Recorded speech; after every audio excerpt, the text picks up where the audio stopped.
50 degrees. I'm gonna make the stuffing first. In here I have about, I don't know, 2 or 3 tablespoons or so. You don't have to be exact on that, of just cream cheese that I've crumbled with my hands, and about 1/4 of a cup of feta cheese that I also have crumbled. I've got some salt and some pepper. I have some thyme, some sage, ground sage. These are all dried spices. Dried ground mustard, and some garlic powder that I want to put in there. And I'm going to stir that together, kind of working that cream cheese in with the back of my spoon.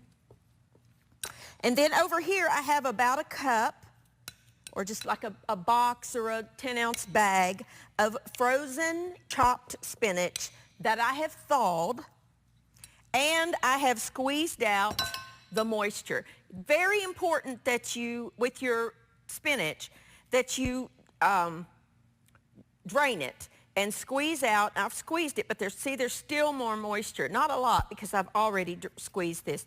You can either do it with your hand like this over a sink or a bowl, or you can put it in a towel, a clean kitchen towel, and wring it out that way. Either way, you just want that excess moisture. Now, I've already drained that, and look at that, how much more is coming out.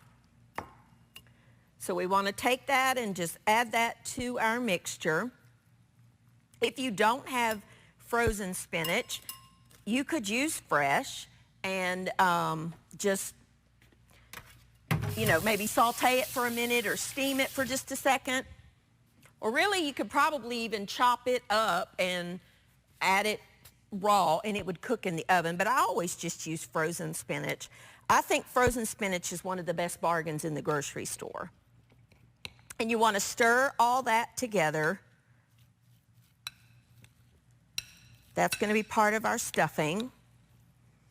That also is delicious in a chicken breast. You can, butterfly a boneless, skinless chicken breast and put that stuffing in there and then fold it over like we're going to do this. It's really good. Now, this is 1 pork tenderloin. Now, when you buy a package of pork tenderloin, it's going to have 2 in it. This is just 1. It's also very important, on one side there will be this white, stringy looking piece of a tendon, and you've got to get that off of there. That will not cook up, and it will actually constrict, and it's tough and it's chewy. I mean, it won't hurt you to eat it, but it's not very pleasant. So what I do is I take just a thin knife. You could use a boning knife, which is what this is, or you could use a little paring knife. Just slide it under there. You see how I just have very, very little meat. I don't want to waste the meat. And just peel that away, and you probably will have to do it in, 2 or 3 little pieces. You just want to get the majority of that off of there. And then you might have to lift up this little flap on the one end. Just work it till you get that off of there. This is not difficult to do. A good sharp knife is really important in your kitchen, period, but especially with tasks like this. Okay, now if you got any pockets of fat, you can take those off, or you can leave them. Tenderloin is a very lean piece of meat. I love it because it's quick cooking. Now, what I want you to do is lay it flat on your board.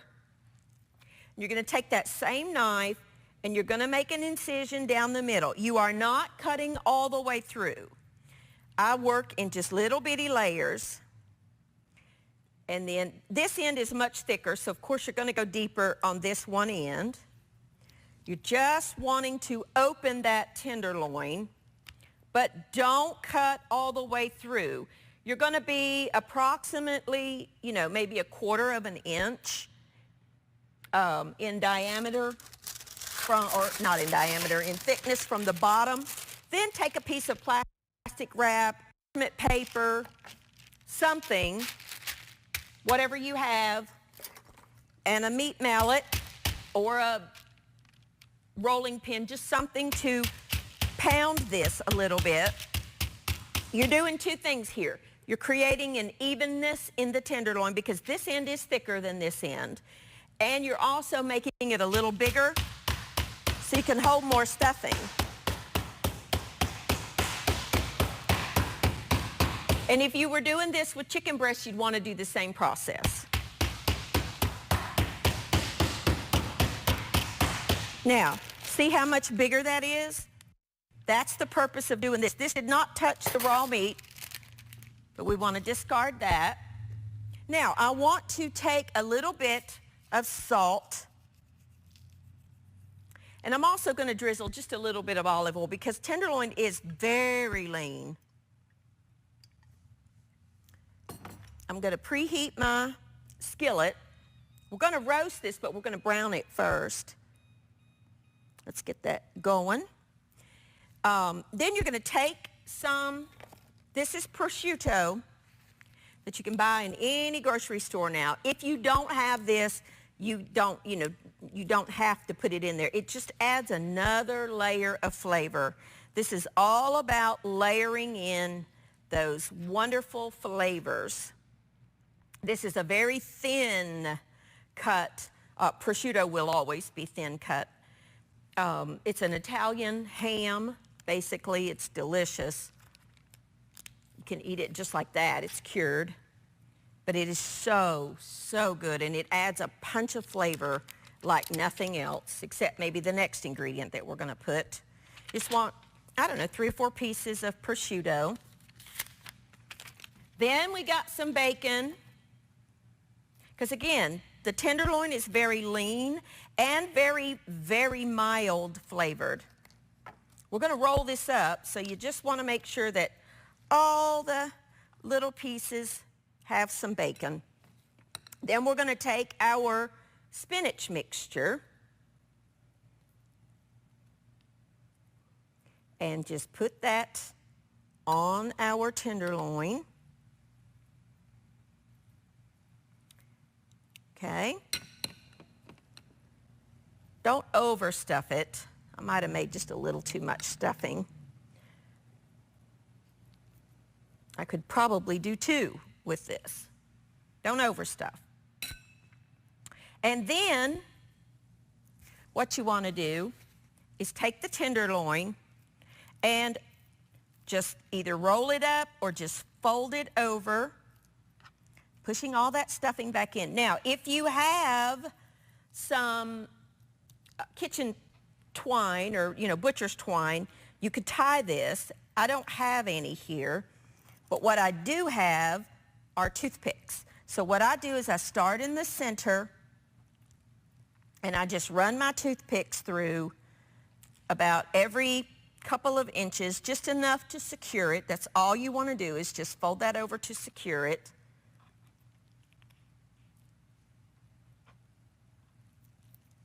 Okay.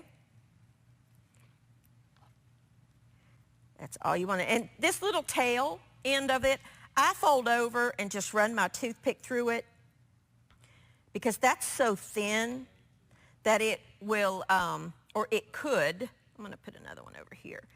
It could just overcook, and it's just not good when it's overcooked. In your skillet, I'm going to add some olive oil, or you could use canola oil, or you could use avocado oil if you're eating keto and using avocado oil. And we're just going to brown this tenderloin. So while that's browning, I'm going to clean up my mess, wash my hands. When I come back, we're going to take that out. I'm going to show you how to finish it up, and then we're going to start on a couple more recipes. So I'll see you in just a minute.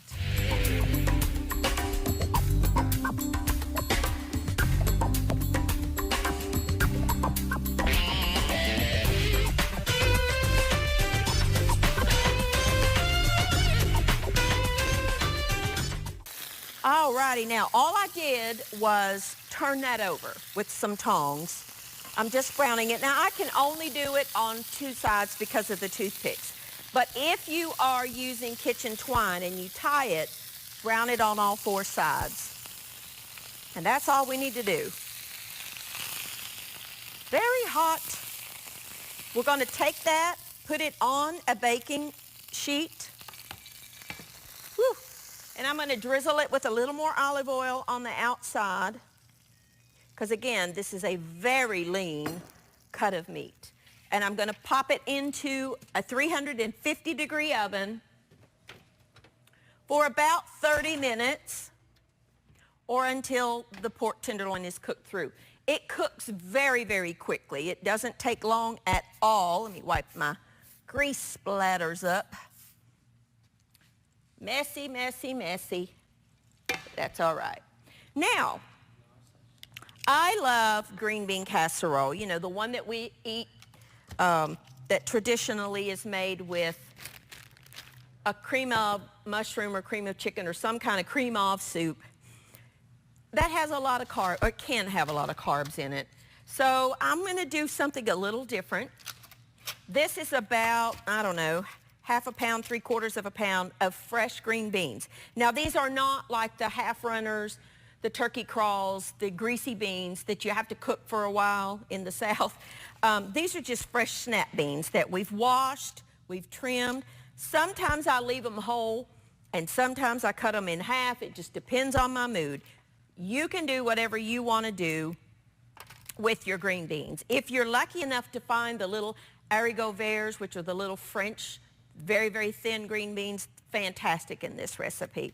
We've washed them, we've trimmed them, and we put them on a baking dish lined with some parchment paper or a nonstick aluminum foil because we're going to be using a little bit of Parmesan cheese. Now in this bag, I have some just plain pork rinds. If you are eating low carb or keto or you're a diabetic or whatever, for whatever reason you're watching your carb or you just simply want something delicious, I mean, all of these recipes are very good. Pork rinds will be your friend. Now, I know a lot of you are thinking, ooh, no, thank you. But they really are very good. They provide a little flavor, but they also provide that crunch that you would get with the crumbly topping from whatever, cracker crumbs or whatever you're putting on top of your casserole. Pork rinds are a great, great use to cut down those carbs.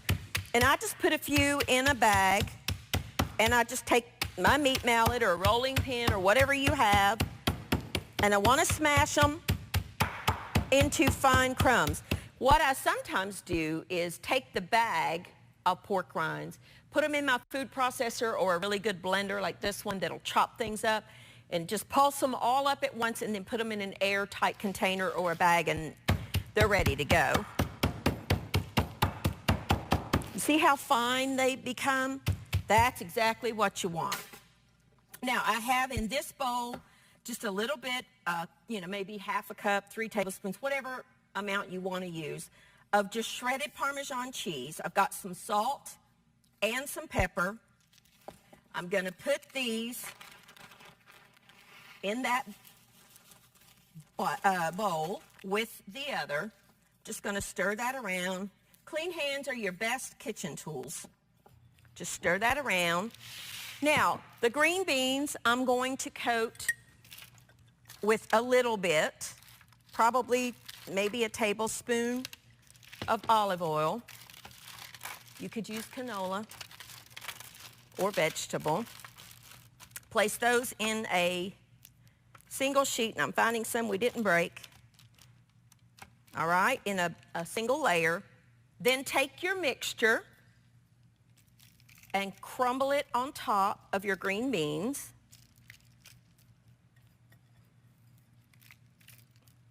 You want to have an oven preheated or a toaster oven, and this is actually, if you have an air fryer, this is great done in the air fryer.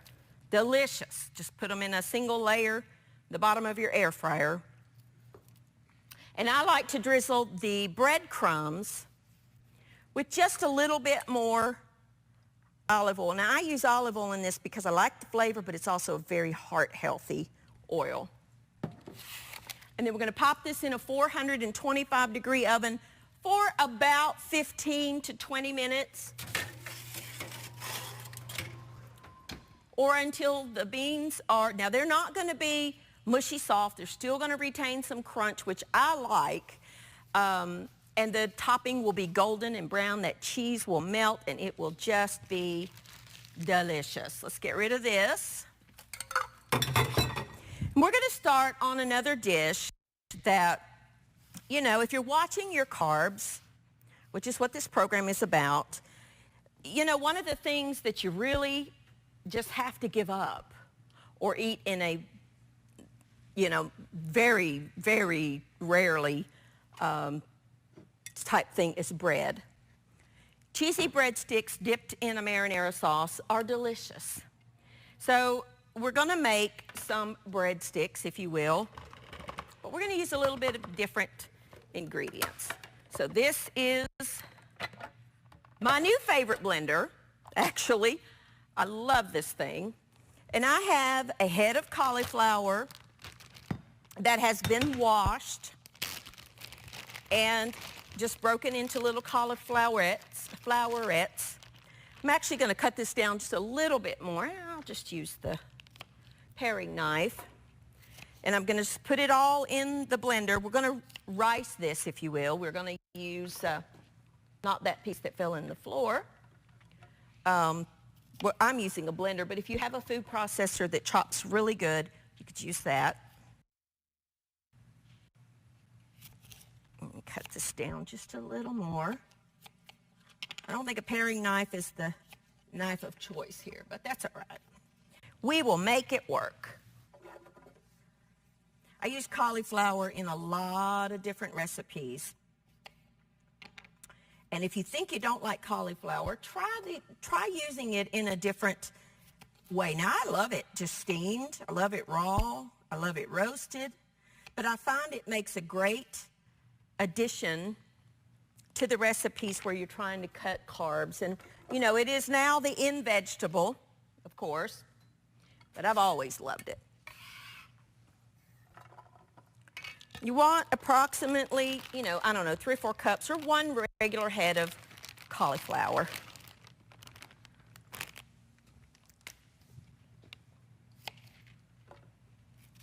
You can buy riced cauliflower in the produce department, but I think it's expensive. I think you're much cheaper buying it and pulsing it yourself. If you don't have either one of these, you could absolutely grate it on the sides of a box grater. Most everybody has a box grater. And my blender is full. Let's see if we can fit this last little piece in there. I might have to do this in 2 batches. Let's try. Let's see what we can do. Let's live adventurously. Okay, let's see if I can even get the lid on it. All right. Nope. Come on, you. Nope, gonna have to take some out. Oh, well. That's okay. I think I had too much anyway. Let's take a little bit out. Now, what we want to do is pulse it, all right? Don't want to just let it go. You want to pulse it. Look at that, how quickly.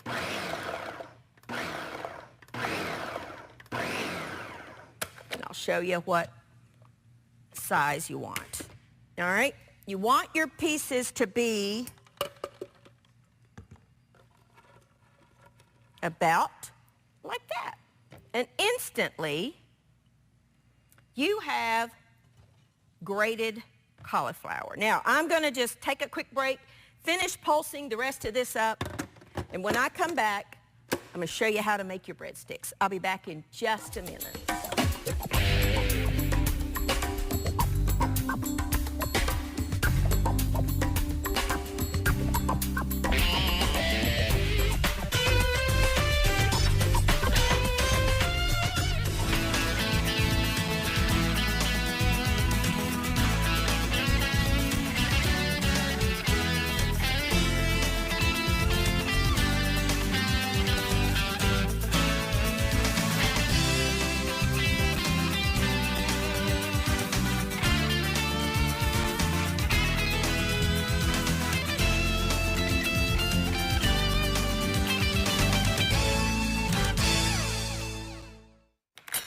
Okay, now we've got our cauliflower in a big bowl. You want to make sure there's no big chunks. I think that's good. All righty. Then we're going to add some salt, some pepper, a little bit of fresh garlic. If you don't have any fresh garlic, you can use dried garlic or garlic powder. But fresh garlic is really good in this. Then we're going to add 1 egg. And we're going to add some fresh basil and some fresh flat leaf parsley. I'm just going to chop it. Oh, that basil smells fabulous. If you don't have fresh basil, just add some Italian seasoning. I'm not a fan of the dried basil. I mean, it's okay, but it's nowhere near the flavor of fresh. But you could use some dried Italian seasoning if you have it. Okay. Alrighty. There's that. And some grated parm and some mozzarella, shredded mozzarella cheese. Add that to your bowl. I have a baking sheet that I have lined with parchment paper. We're going to just combine this to make our dough. If you need a little more moisture, you can add either some more mozzarella or maybe another egg, as I make a mess over myself.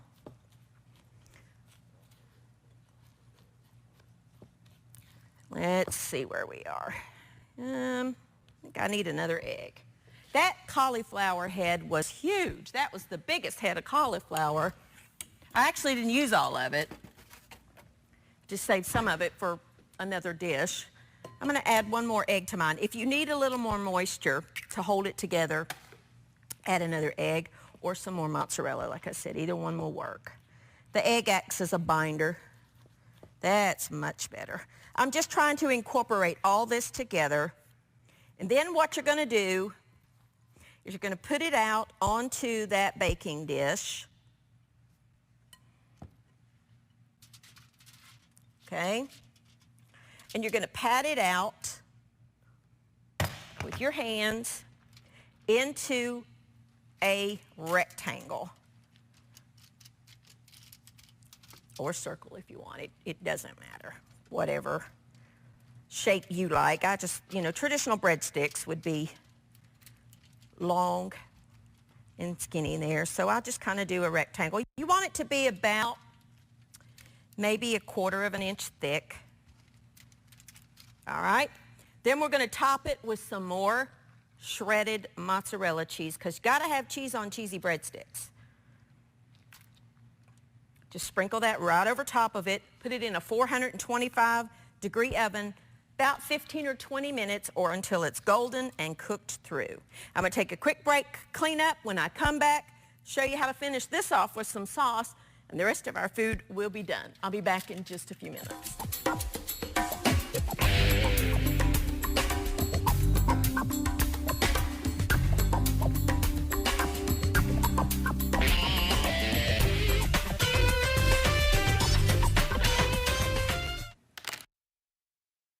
All is done. Here are our green beans, our green bean casserole, looking and smelling delicious. You just let them roast until the beans are cooked through.